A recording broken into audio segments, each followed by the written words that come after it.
Welcome to Inside the Courtroom, the lori-vallow-trial. We have seen 5 weeks of testimony, 6 witnesses, all aimed at trying to show that Lori Vallow is guilty of helping or committing the crime against her children, killing 2 of her children, and also helping to kill the former wife of her current husband. But the defense in this case says all of that testimony, all of the evidence presented, it simply isn't enough. Your Honor, we don't believe the state has proved its case, so the defense will rest. The defense will rest, meaning the defense will not present any evidence, will not present any testimony in defense of Lori Vallow, the person who is on trial here. So, what do we make of that? Well, it was really interesting because, you know, the prosecution rested their case, and then I think a lot of people were assuming that the defense would maybe call a witness or 2 or something. I don't think anyone knew what was going to happen, but Right. They ended up meeting with Lori privately before coming back and making that announcement that they're resting and they don't think the prosecution proved their point. Well, and let's not forget that they also filed a Rule 29 motion, which means that essentially they want the judge to acquit her. Right. So that means dismiss her. And they, under Rule 29, this on a lack of evidence. So essentially, before it goes to a jury, the defense is asking, hi, judge, can you review the evidence and then not send this case to a jury for deliberation because the state did not prove her guilt beyond a reasonable doubt? Right. And that's basically what they were asking. And honestly, so they filed that and then they rested, which is really interesting because a judge could deny the motion and then they would be able to present witnesses after that if he did deny it, but he took it under advisement and they rested anyway. So we're still waiting on that decision.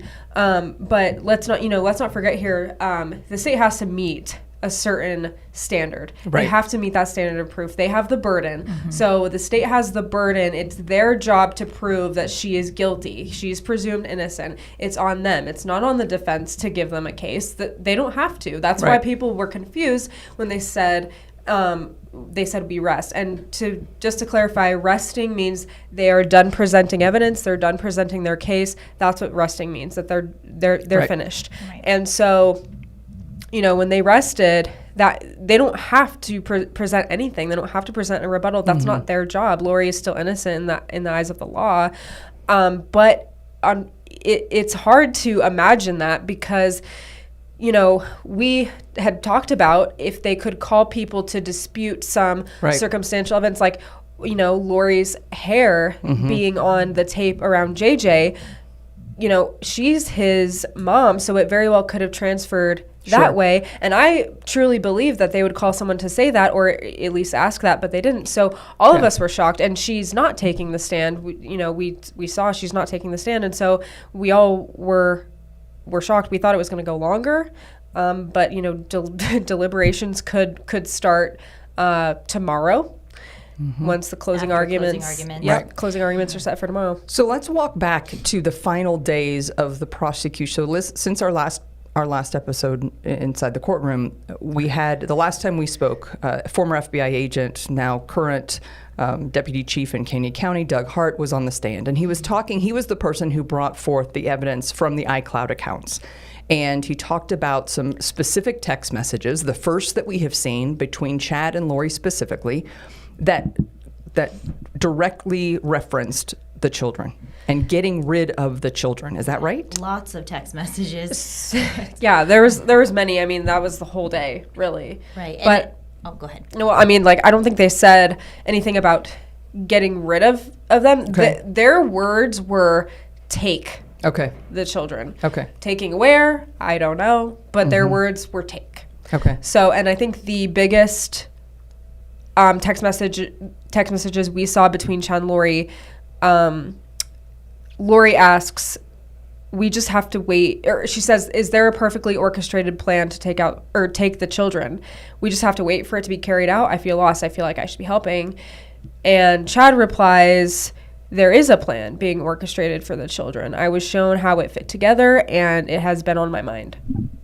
Interesting. So take the children, but then say carried out those don't seem to add up to me. I mean, it's Right. interesting language, I guess. And Yeah, like the plan, like they have to wait for this plan to be carried out. And Right. there wasn't specific details about that plan, obviously, but but there were several text messages that were alluding to it or would mention these kind of things. So it was very interesting to listen and just kind of and when they were presenting it, they were doing it in chronological order. So we were seeing, these text messages were happening in August or starting Right. in July, I believe it was. We were seeing mentions of the kids and their spirits, and then it was just you would see this progression in court Right. as it unfolded. Yeah, like over months. Yeah. Because, I mean, the kids went missing in September, and these text messages about the kids being, I guess, like a percentage. So they called them like a death percentage.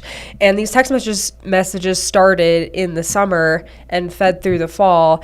And so these percentages that this former FBI agent Doug Hart kind of broke down for us, he said these percentages were talked about between Chad and Lori, and his interpretation of it was that when someone is closer to 0, that means they're closer to death. And we saw text messages from Lori saying, "Is JJ at 0 yet? When is Tylee?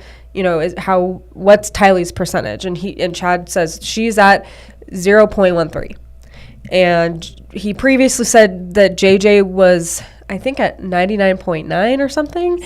And so, and I remember the defense being like, well, which one is it? And Doug Hart goes, I don't know. They went back and forth. Like, we don't know if 100% means you're dead or 0% means you're dead. But from what I interpreted the messages, because he read through thousands of text messages, thousands. He spent 200 hours doing this, didn't he? So all of these, he interpreted as, either you're dead at 100% or you're dead at 0, but either one, like, both ends of the spectrum, something is going to happen to you. Yeah. That's what he determined. And Lori kept asking, where is JJ at? Where is JJ at? Where is Tylee at? And so, like we said before, this is all circumstantial evidence. There's nothing that alludes to or doesn't their death. Prove it. It kind of alludes to it. They infer something only because it is almost, you use the word interpret. I mean, it is almost as if they were using a different language. Right. And even when they talk about the spectrum and that light and dark, I mean, it's like they were operating with a language and with a realm of their own reality that we aren't a part of, and that's difficult to understand. Right, and something I also thought was interesting during this was that we also kind of got a glimpse that Melanie Boudreau, now Pulowski's kids, Lori's niece, that there was talks about them too. And there was one text message that I'd like to reference on August 7th of 2019, where Lori texted Chad and she said, "We are both so tired of taking care of demons. We are weary. Please ask the Lord to take them." And which kind of goes back to that concept of taking them and this plan. And according to court and Agent Hart that day, he was saying that this was in reference to her kids, but as well as Melanie's kids. Right, Wow. because they were taking a trip to California. Lori and Melanie were taking a trip to California, and they were driving there, and JJ was with them, and Melanie's kids were with them. And Lori said something about how the kids were getting on her nerves, right? And she said, "We can zap them." And then Chad said something about how he could make them scream. And that was a big deal because we were like, well, that's the first time they've talked about harming children. And as a reminder, Melanie Boudreau, now Pulowski, her husband testified, and we thought she was in the courtroom for that, or she was in town for that testimony. We thought that she might take the stand, and then ended up not testifying. Yeah, and there was some, nuances around that too, because they were saying that she violated the exclusionary rule, because when you're a witness, you're not supposed to be watching other people's witness testimony or reading about it in the news. And so even her current husband, Ian, there was questions of whether he would be able to testify, which we know he was able to after being questioned by attorneys. But yeah, there's strict rules around that. But I think a lot of people were waiting to hear from Melanie and what she had to say, but we never did. Well, I believe she was still under subpoena at that point. They didn't say anything about releasing her or anything. And so what I actually thought was going to happen was, because Melanie has been very vocal about supporting Lori, that the defense would have called her. Right. But, I don't know. So it was really just kind of a shock to all of us that the defense rested, and maybe they are hinging their kind of strategy on this motion for acquittal. Well, and we have to remember that any witness, obviously we watched it with the prosecution. So any witness that comes up, they can cross-examine. So I think any defense attorney has to really weigh the value of a witness versus what could come from a cross-examination by prosecutors, meaning they are under oath. They have to be honest. And so, putting someone out there and opening them up to questions from both sides, I think there is inherent risk in that. And so I don't think I'm not surprised that they don't have Lori taking the stand. I'm not surprised that they don't have people that are going to try to argue something else, because to your point, they don't have to argue a different option. They do not have to. They don't have to try someone else for these crimes. Yeah, it's not their job to prove innocence. It's the state's job to prove guilt. Right. Yeah. And so I think, proof. yeah, exactly. And so that risk is inherently there. What I am, though, surprised is that there was zero try or zero attempt to try to discredit or maybe offer reasons or other explanations, because in my mind that increases the potential of doubt. Yeah, Right? and we If did somebody see- gives me other options. We did see that in cross-examination several times from the defense, asking, well, is this faction or oh my goodness, fact or fiction is what I was trying to say. Right. But, and that came up several times. I remember there was even one point where Lori's attorneys were saying, well, it's kind of like Dungeons and Dragons. Dungeons and Dragons. right? I said, isn't this all fantasy? Couldn't this all be fantasy? Right. And, the person on the stand was like, well, some of it, but a lot of it mirrored real life. Sure. Yeah. And difficult to argue, Dungeons and Dragons, things don't actually happen. Here we have 3 people, 2 young people and an adult who are dead. And each time after those cross-examinations, the state would get back up and say, well, was anyone else's kids found buried in a yard Right. other than the defendant? And so they'd be like, That was powerful to end on. It was like whose kids were found buried in his yard. Lori-Vallow's. No further questions. Like just really hammering home those points.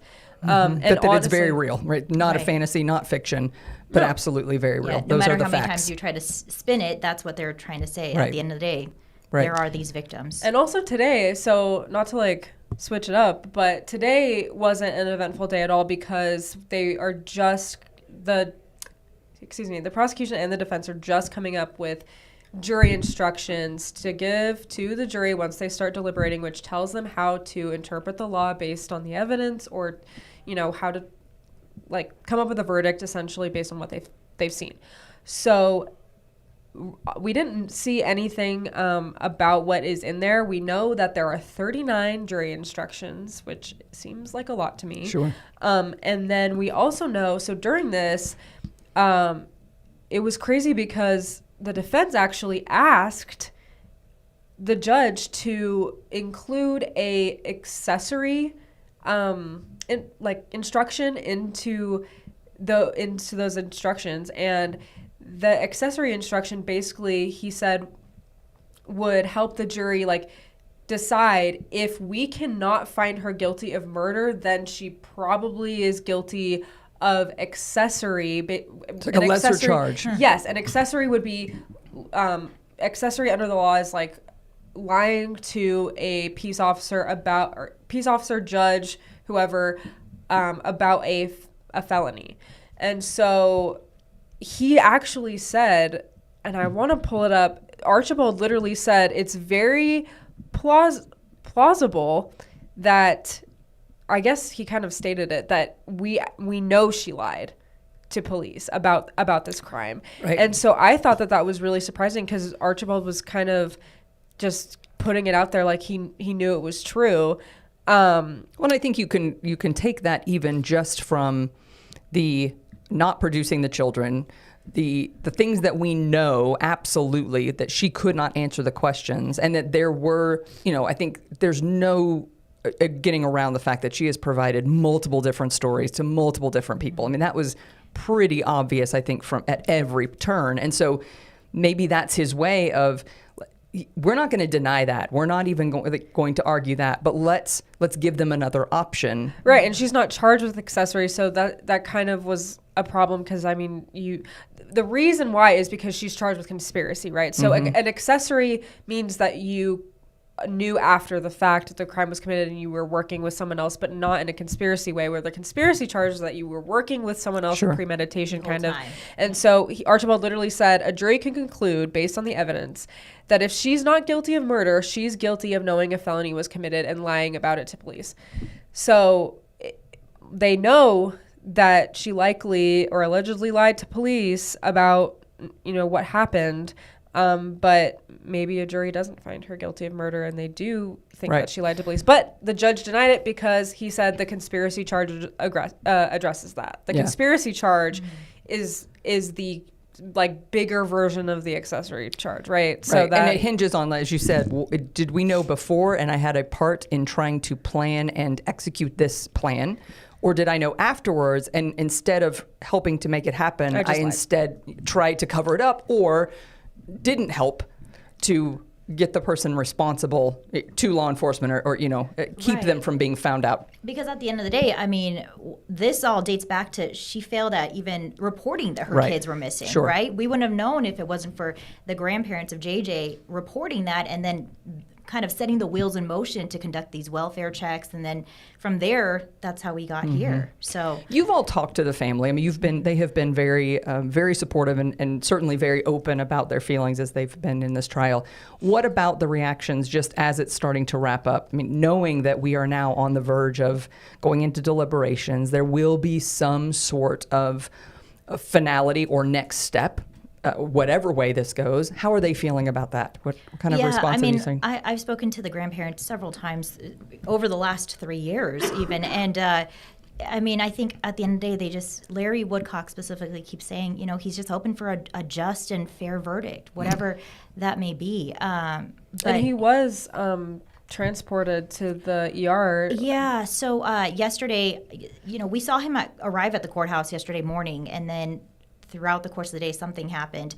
But I did talk to Kay last night, and she said that he's okay. He was just emotionally overwhelmed, which is understandable. That's a lot to deal with and process. But she was saying he was resting, and, he got to sleep in today. So, that helps. Right. Yeah, and I think everyone else, so just from who I've talked to, like observers and reporters and everyone else who is just watching, a lot of people believe that there could be a verdict very soon, even shortly after closing arguments, which I was skeptical about. But a lot of people have said, maybe just throughout the trial, a juror I know they're supposed to be open-minded and consider all the evidence, but there could be those jurors that have already made up their minds as soon as they saw something that maybe they needed to see to make up their mind. So a lot of people think, I was told at least, the jurors could have already made up their minds, and they just have to go through that evidence, review it, and then decide as a group. And so I don't know how long the deliberations will take. Everyone is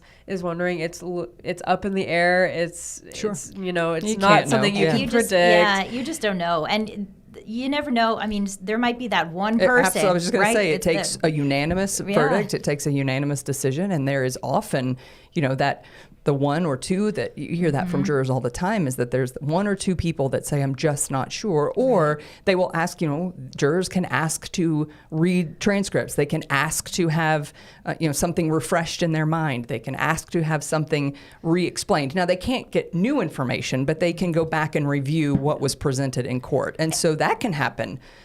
Somebody wanting to make sure that they have it correct in their head, and that can cause some time. And jurors, throughout this whole process, they haven't been able to talk about this until this moment when they're able to deliberate. And I think that's an important note because, I might have all these thoughts if I were a juror and writing my notes, but until I can talk about it with everyone, I mean, that opens up a whole new can of worms. Absolutely. And maybe what I thought and my notes is different than what my peer juror has, and so now we have to confer. We have to get some better information about that. And so yes, you're right. It could happen. We've seen jurors come back in minutes, in just an hour or two, I've and we've seen people take jurors- days. I've seen jurors on a DUI case take a week. Right. Yeah. So You just don't know. And also, so I was speaking to someone who has knowledge with like the case and the prosecution, and she said that it is now up to the jurors who want, like, if they want to deliberate over the weekend, it is up to them to decide that. Okay. The judge is leaving it as an option. I mean, it is a weekend, and we don't know if they're going to be sequestered or It's not. Mother's Day weekend. Yes, it's even. Mother's Day weekend. That's a good So, point. and I talked to a bailiff today, and I was like, "Hey, has this ever happened? Have jurors ever debated through the weekend on a holiday weekend?" And he said the last time that happened was 10 years ago, and yes, but it's dependent on the circumstances, and it's dependent on if the jurors want to, and that's exactly what I'm hearing. So it has to take every single juror to say we're fine with deliberating over the weekend. And just a reminder, we have 18 jurors, right? Yes. 12 and then 6 alternates. Sure. And those alternates don't know that they're an alternate till after That's those right. closing arguments. And so, they're all going in this with the mentality that That's right. they are the juror. Yeah, imagine being kicked off right at the end, you know? Which could be good or bad, depending on perspective. Sure, exactly. And how it's a lottery, the way that they choose those, it's not based on their opinion or based on what, they don't know how they're thinking or once they make that decision. So all that's left now are closing arguments. And that really is just going to be, we expect to see a wrap up. We expect to see a reminder of the defense and the prosecution. Sort of, that's their last opportunity to, that's their final word, if you will, to jurors. Yeah. And Right. their final plea. And I will say back to the jurors too, even if they're not picked as the actual 12 jurors, Right. like they still can't be, talking about this until there's a verdict, because at any point, I spoke with a criminal defense attorney before this started, and he was saying, someone could get COVID in the middle of deliberations or who that's knows. true. And so they would be called back. And so it's a very interesting process. So then it's going to be a lot of waiting. Tomorrow, on Thursday of this week, that is when they're going to do the closing arguments. And then assuming that those closing arguments, which we would expect would wrap up tomorrow, we don't expect them to go longer than a day, right? Then that deliberation starts right after those jurors get those instructions. And it's important to note also, I guess in my experience, the closing arguments are also an opportunity for the prosecution to say how they have met the standard of proof on each charge. So I've seen, in just my experience, like prosecutors have a PowerPoint and they list out each charge or code, and they say, here's the charge, this is why you find her guilty, and how we have proven her guilty under these things. Right. And they say, this is the standard we have met, this is what we need to do, and here's why we did it, and here's what actually, like, what evidence shows that. Sure. Yeah. And then the defense has an opportunity to do closing arguments as well. They could completely say, this Lori did not send a text about her children dying whatsoever, which I want to say it's important to note that there were burner phones that were found that were also, police were also unable to collect text messages from those. They can only collect the time stamps of the texts and calls, which there were a lot. But then, so after that, they can say there's just nothing that they found that actually physically ties her to this charge or this charge or this charge. And then the prosecution has a chance for a rebuttal statement after that, because they get the last word. They're the ones that are bringing forth the charges. They have the last say. And to your point, it's also a great way for prosecution, because we've talked about, just because of scheduling and because of things that happen, sometimes that testimony does get a bit out of order, or you'll have people coming up to the stand later in the trial and talking about something that was presented early on, kind of reinforcing some of that information. So this is a great way for them to really map it out in a succinct timeline and take all of that testimony and draw it and tie it specifically to the charge that they are hoping the jury sees as being proven by the case and by the testimony presented. Which is why, like, on Monday, when you said something about how earlier you said, well, we kind of expected them to have like a solid, like, crazy witness at the end to wrap everything up. But it They're was waiting just for this moment. right. It was, but it was a witness confirming what we've heard before about the death of Tammy Daybell. And we did hear, like I just said, some text from these phones or timestamps of text between Chad and Lori and Alex Cox and everyone, and even Zulema, around the time that Tammy Daybell was shot at and also the time she died, and multiple, like 80 texts and calls right between all of them around this time.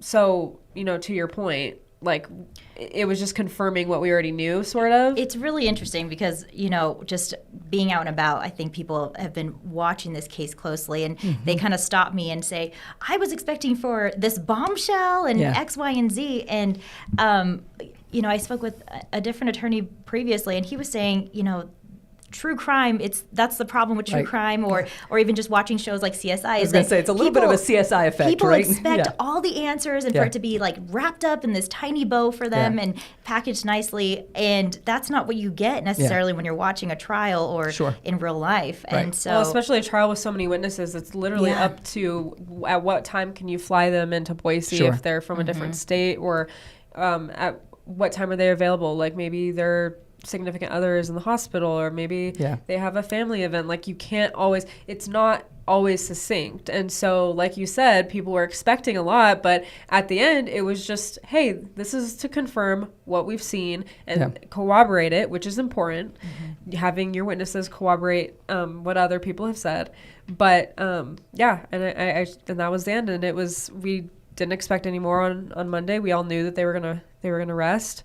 And that was 60 witnesses later. Yes, 60 witnesses, 5 weeks of testimony, shorter than potential. We heard 8 to 10 weeks potentially, and so it is a bit shorter than we had initially been told. And I think with each day, because we did not have a witness list, because we didn't know what was going to come, because we don't have access to any of that, each day you kind of wait and anticipate. And I think the community is right there with us, or we are right there with the community in that anticipation of what is coming next, what is left. Now we have all of the answers. We have all of the information. We have all of the witness testimony. And on that closing argument, perhaps that's where we will get that CSI story, that succinct story from start to finish. Here's what we think happened, and here's how we think we know. And we're just waiting also for the judge to determine whether this jury will go into deliberations. I can't help but think this is why would you not file? There's no reason not to, if you will. I mean, in terms of this motion. So is this just a last ditch? Well, effort? actually, so the motion for acquittal, it's really important that defense attorneys bring this as soon as the prosecution rests, because it preserves your chances for appeal. Sure. Because basically, if you don't, a higher court can look at you and say, why did you not exhaust all your options at trial? Right. And so that's a necessary task, is how former AG David Leroy put it. It's a necessary task that you file, and I've seen it in multiple trials. It's an effort for sure, and maybe it doesn't always work, but you have to say that you filed for that. It's kind of part of the recipe. Exactly. It's the check the boxes, the checklist. And I think that's what it's important to note, just in context, like this is what you do. This is part of the process. It doesn't necessarily mean that they absolutely believe that the evidence presented, or that their client, does not have any evidence presented against her. I mean, that's not really what the argument is. That's what they're going to claim, because that's their job, is to try to make sure that this process is followed and that she has a fair trial. Yeah. And, it's interesting too, just because I don't know if we talked about this. We haven't. So the prosecution wanted to amend the indictment, the grand jury indictment against Lori. Excuse me. And they said, okay, so the grand theft charge is one charge, but that's like subjected to Idaho code. So basically you have to, under like a charge, you have to write the code that it applies under, and there are multiple codes. So basically they checked off the wrong box, so to speak. So they checked off theft by deprivation rather than theft by deception. And they said, hey, judge, we want this amended because it's the wrong code. And the defense was like, she's not charged with that. she is not, like, she did not plead not guilty to this. And you've been operating under it for 2 years. Right. Yes. So the judge was like, well, it's pretty unbelievable. I think his words were unbelievable. He said, yeah, unbelievable that we're dealing with this right now, and disappointing that we're dealing with this right now. Disappointing, especially, and we're taking time out of, the jurors are having to wait because they're not in the room while they're talking about this. Yeah. And so that was another big sticking point. But you could hear the distress or the stress or frustration in the judge's voice while he was talking about this. I mean, granted, like, ultimately telling them be better. This shouldn't be how this works, right? And granted, he ended up ruling to amend the indictment because the prosecution said, hey, this doesn't change the fact that we are charging her with grand theft. Right. Because that still exists. Right. It's just how it applies. A procedural point that we need to make sure it's correct. Right. Yes. Yeah. And so, the judge said that's fine. The defense was clearly annoyed. They said the court should not have this discretion to decide that. We should send it. They said today when they were going through the jury instructions, we need to send this indictment back to the grand jury so they can clarify that. And I don't know how long that would take if it happened, but the judge again overruled it because of his previous decision on the matter. But yeah. So, and also, like, we could think about this. Could they use this amended indictment in the future for an appeal? I don't know. Like, if they could use that. I mean, they could file for a mistrial, like I guess some sort of due process argument that wasn't, that wasn't the correct charge. That wasn't, Right. Yeah. No doubt they're making a checklist of things. Of course, on appeal. to come back. Yeah. Sure. So we will watch. You will be there for the closing arguments on Thursday. We will listen for that, kind of that wrap up as we talked about. And then as it goes to deliberation, we will wait for that verdict. We do know now that the verdict will be streamed. Yes. And so we will be able to see that and hear that as it happens, which is new. We have not had any access. Big deal for a lot of people. Huge. We have not had any access from cameras. That's the reason that you're seeing all of the sketches throughout this trial. No cameras in the courtroom.